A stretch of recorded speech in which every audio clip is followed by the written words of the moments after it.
Bonjour et bienvenue dans Méli-Mémo, le podcast qui dit les mots là où ça déborde. Aujourd'hui, j'aimerais aborder un sujet très important, mais dont on parle finalement assez peu, les stages en licence de psychologie. Et ce n'est pas faute d'avoir essayé d'effectuer des recherches, espérant avoir des retours d'expérience, mais je n'ai trouvé que très peu de références. Pourtant, je me souviens très bien de ce que l'on peut ressentir avant un premier stage. L'appréhension, les questionnements, l'envie de bien faire, mais aussi cette impression de ne pas vraiment savoir à quoi s'attendre, ni comment appréhender le futur terrain d'apprentissage. Pourtant, les stages de psychologie, on les attend souvent avec beaucoup d'impatience. Le but premier est d'enfin voir les cours dispensés prendre vie, rencontrer quelque chose de concret, de réel, tout simplement de vivant. On attend ce moment où l'on va enfin approcher la clinique, rencontrer des patients, découvrir des institutions, observer des psychologues sur le terrain. On espère aussi que notre tuteur saura nous guider, nous accompagner, mais surtout nous intégrer dans une équipe déjà bien établie. On espère, petit à petit, trouver notre place. Et d'une certaine manière, cela a été le cas pour moi. J'ai eu l'immense chance de réaliser plusieurs stages au cours de ma licence. Et chacun de mes tuteurs a essayé, à sa façon, de rendre mon expérience riche, formatrice, mais aussi cliniquement intrigante, me poussant ainsi à aller au-delà de ce qui m'était donné d'entendre. Dans ces stages, il y a eu des moments très précieux, que je n'oublierai certainement jamais. Des rencontres qui m'ont marqué, plus que je ne l'aurais cru. Il y a eu des situations qui sont venues confirmer des choses en moi. Des instants où je me suis dit « Enfin, j'ai trouvé ma voie ». Cependant, il existe aussi une autre facette des stages, dont on parle finalement peut-être un peu moins. Une facette parfois plus floue, plus hésitante, où l'on découvre que trouver sa place ne se fait pas toujours immédiatement. Il peut y avoir des moments d'attente, des moments où l'on observe beaucoup, où l'on ne sait pas toujours quoi faire, ni clairement où se mettre pour être totalement transparente avec vous. Des moments où on se demande aussi quelle est ma place. Est-ce que je suis vraiment en train d'apprendre quelque chose? Est-ce que j'ai le droit de poser des questions? Est-ce que je dérange? Et je crois que c'est justement de cela dont j'ai envie de parler aujourd'hui. Non pas pour dresser un tableau négatif des stages, ni pour inquiéter celles et ceux qui s'apprêtent à commencer. Au contraire, j'aimerais simplement mettre des mots sur une expérience que beaucoup d'étudiants peuvent traverser, sans toujours oser en parler. Parce que trouver sa place en stage de psychologie, ce n'est pas forcément immédiat. Cela se construit peu à peu, au fil des rencontres, des échanges, des observations, des doutes aussi. Et ces doutes ne veulent pas dire qu'on n'est pas à notre place. Ils font souvent partie du chemin, du processus. Mais justement, ce chemin mérite d'être accompagné. Aucun étudiant ne devrait avoir le sentiment de devoir tout comprendre, tout deviner ou tout traverser seul. Si aujourd'hui je peux être celle qui t'accompagne, ne serait-ce que pendant quelques minutes, je saisis cette opportunité, comme j'aurais aimé que l'on le fasse pour moi. Alors c'est parti. Lorsque tu vas arriver en stage, je ne te cache pas que tu seras dans une position assez particulière. Tu ne seras plus l'étudiant derrière ton bureau, mais pour autant tu ne seras pas non plus professionnel. Tu seras là, présent, ancré, dans une institution qui a ses propres règles, face à des patients, des équipes et des situations qui peuvent parfois être lourdes psychiquement. Et pourtant, tu ne sauras pas toujours ce que l'on attend de toi. Observer, oui, mais observer, qu'est-ce que ça veut réellement dire? Est-ce que cela veut dire rester silencieux, se faire oublier, regarder sans intervenir, prendre des notes, essayer de comprendre seul? Et au fond, sommes-nous réellement seulement observateurs en stage de psychologie? Me concernant, je pense que les stages d'observation en psychologie, surtout dans la clinique, n'existent pas. Parce qu'à partir du moment où tu rentres dans un lieu, tu existes dans ce lieu. Même si tu ne parles pas beaucoup, même si tu es stagiaire et que ta présence n'est que temporaire, même si tu penses être discret, tu feras toujours partie du paysage du patient. Les patients te voient, ils te remarquent, ils sentent ta présence, ils peuvent te regarder, te solliciter, t'inclure et t'investir. Et c'est quelque chose que je n'avais pas forcément mesuré au départ. Je pensais que l'observation était une place un peu extérieure, comme si l'on pouvait être là sans vraiment être là, comme si l'on pouvait regarder la scène clinique sans y participer. Mais en réalité, dès que tu seras dans la pièce, tu feras déjà partie de quelque chose. Ta présence aura un effet, ton regard aura un effet, tes silences aussi. Et parfois, le patient viendra te chercher là où tu ne t'y attendras pas. En stage de psychologie, il y a toujours une première rencontre qui marque. Pas forcément parce qu'elle est spectaculaire, pas forcément parce qu'il s'y passe quelque chose de visible, mais parce qu'elle vient toucher un endroit en nous qu'on n'avait pas prévu. Pour moi, il y a eu cette dame en EHPAD. Avant la rencontre, la psychologue m'a raconté son histoire, sa problématique, ce qui l'a amenée là. Je l'avais écouté avec attention, avec du recul, comme on essaie de le faire quand on apprend. Là, quand je dis le mot recul, je dois admettre que ça me fait un peu sourire, surtout quand je repense à cette situation. Je ne me doutais pas une seule seconde que cette rencontre allait autant me frapper. Je ne m'attendais tout simplement pas à elle. Solange était entrée en EHPAD avec son mari. Ils partageaient la même chambre. Ils avaient vécu ensemble pendant plus de 52 ans. Et quelques semaines après leur arrivée, malheureusement, le mari de cette dame nous a quittés.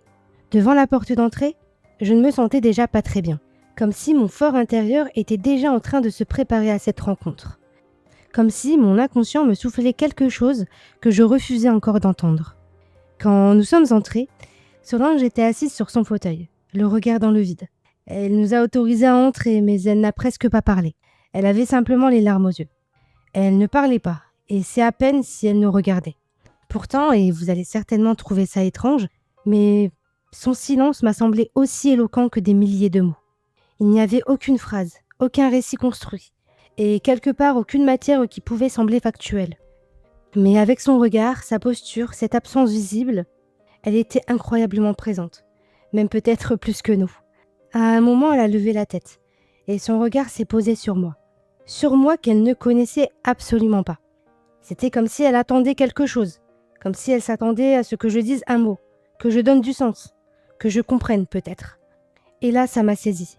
J'ai senti ma gorge se nouer, et j'ai senti les larmes monter, et en même temps, je me suis dit « Non, tu ne peux pas réagir comme ça. Tu n'as pas le droit, tu es en stage.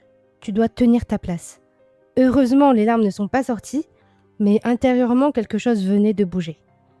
Lorsque nous sommes sortis de la chambre, au bout d'une demi-heure, cette dame n'avait prononcé que quelques mots. Très peu de mots finalement. Et pourtant, je suis ressortie avec énormément d'informations dans la tête. J'avais compris quelque chose que les livres ne peuvent pas vraiment transmettre de la même manière. Ce que cela veut dire d'accueillir une vraie souffrance.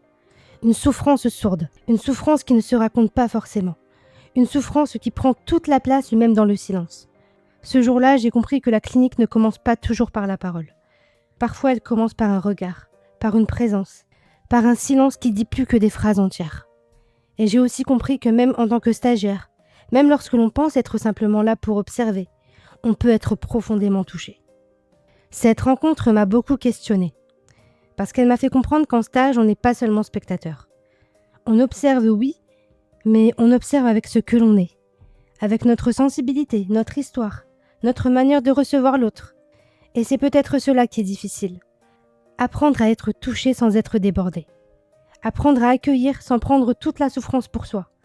Apprendre à rester présent, même quand quelque chose nous bouleverse. C'est là que l'accompagnement du stagiaire devient essentiel.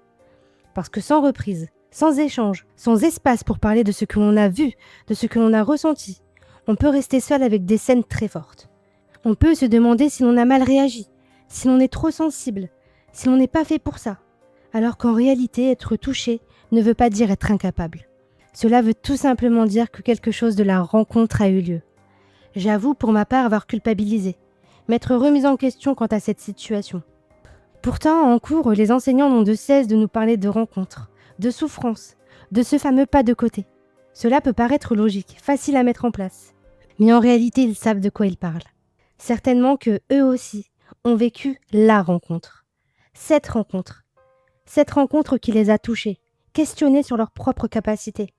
Et peut-être qu'eux-mêmes savent que ça ne s'explique pas, que ça ne peut se théoriser, mais que ça se ressent simplement.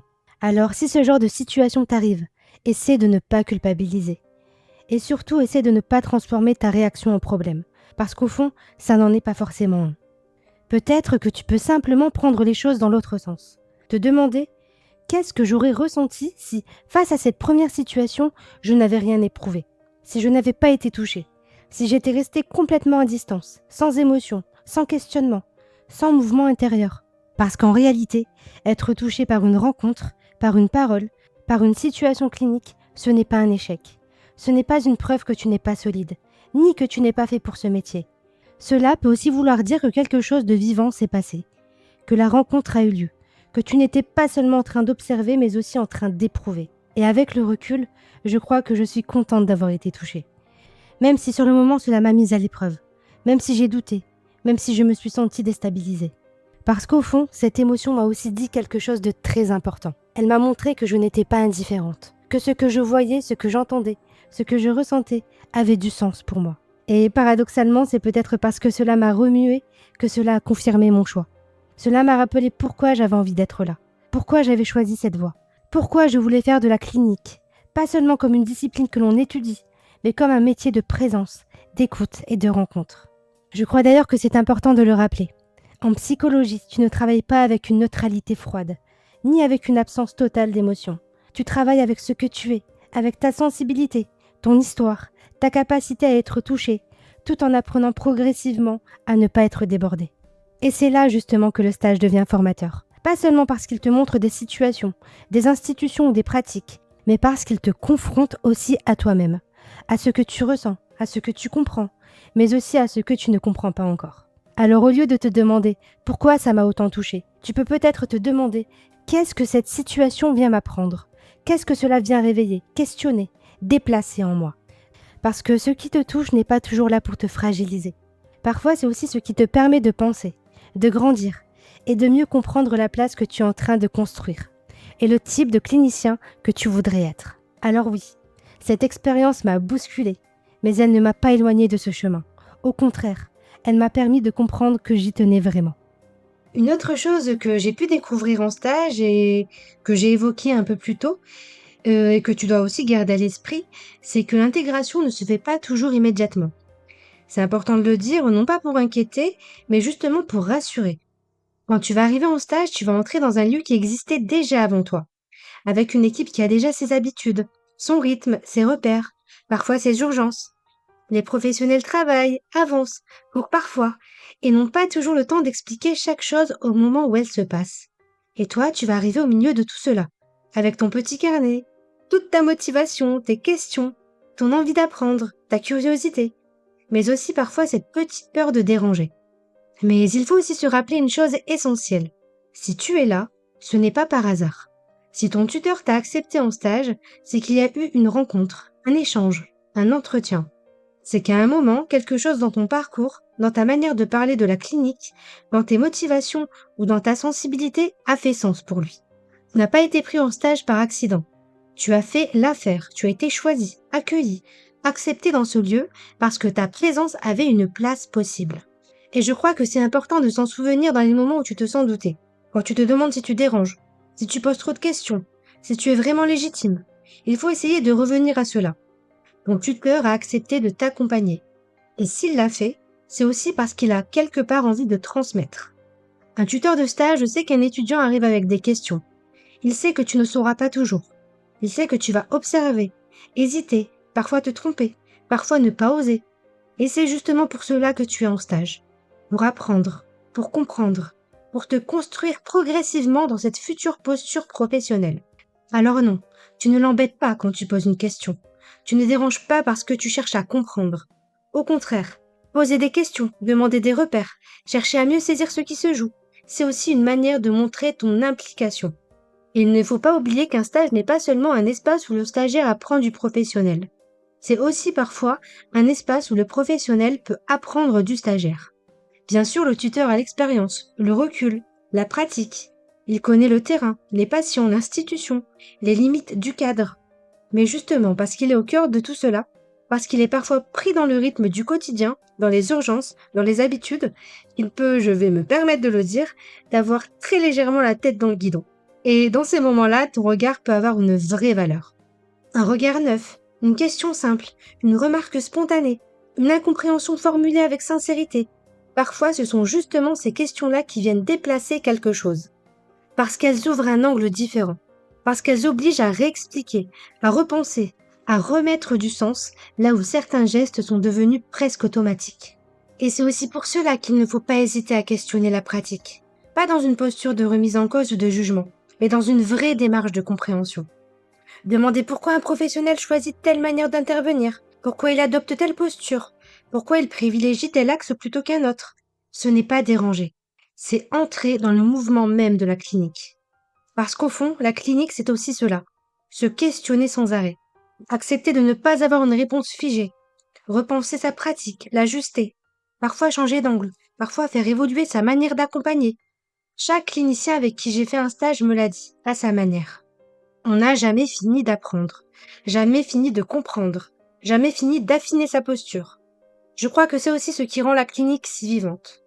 Elle ne repose pas sur des certitudes toutes faites, mais sur une capacité à rester en mouvement, à écouter, à observer, à douter, à chercher.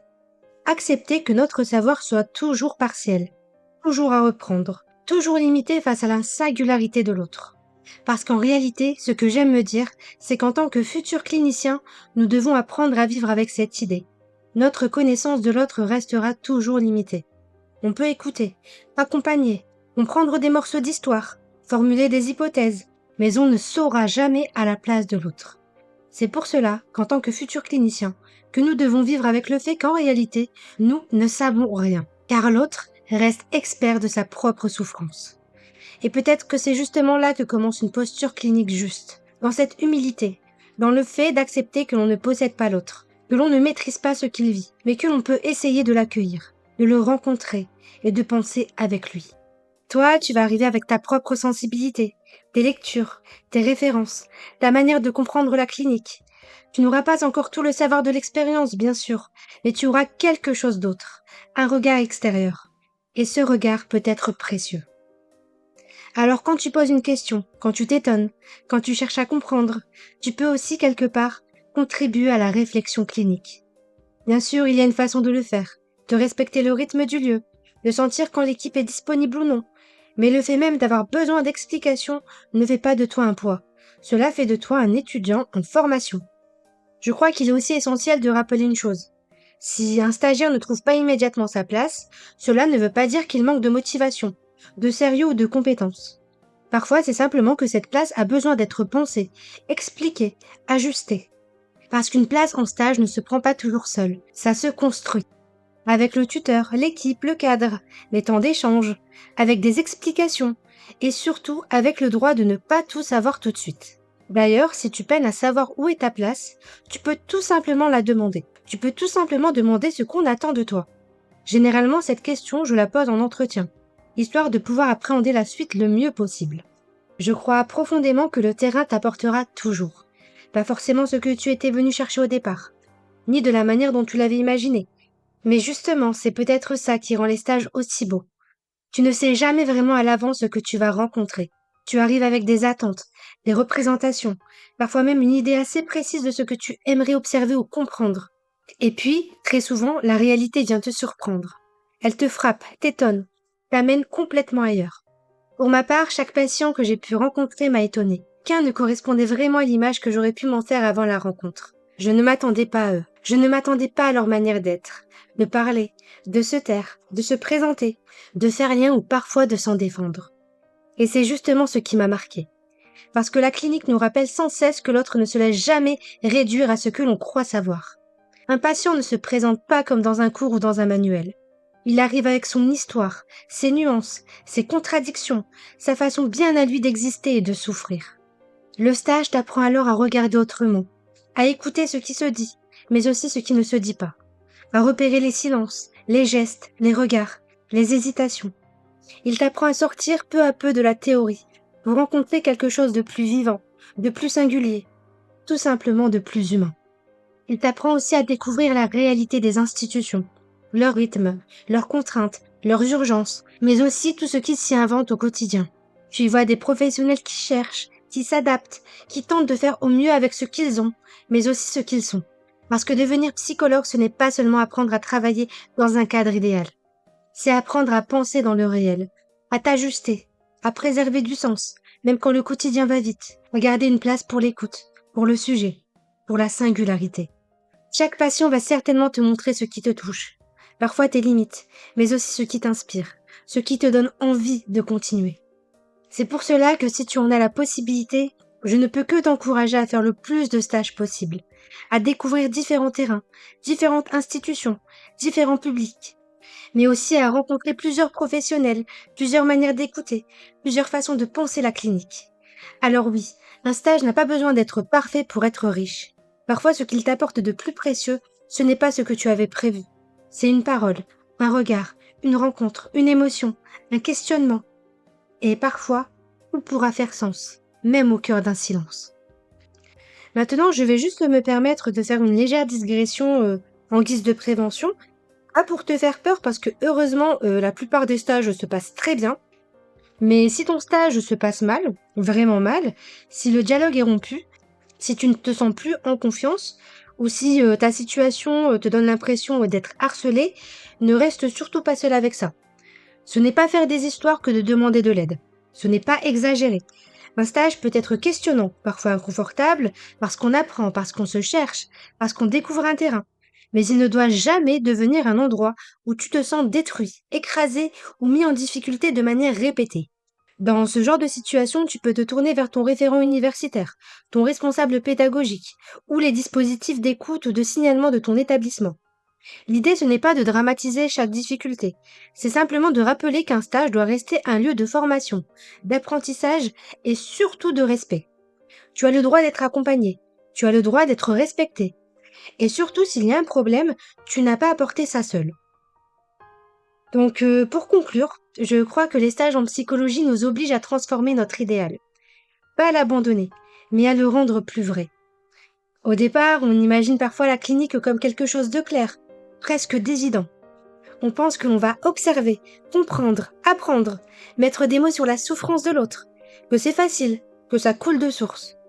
Et puis, on découvre que la clinique est souvent plus discrète, plus lente, plus silencieuse, parfois même inconfortable.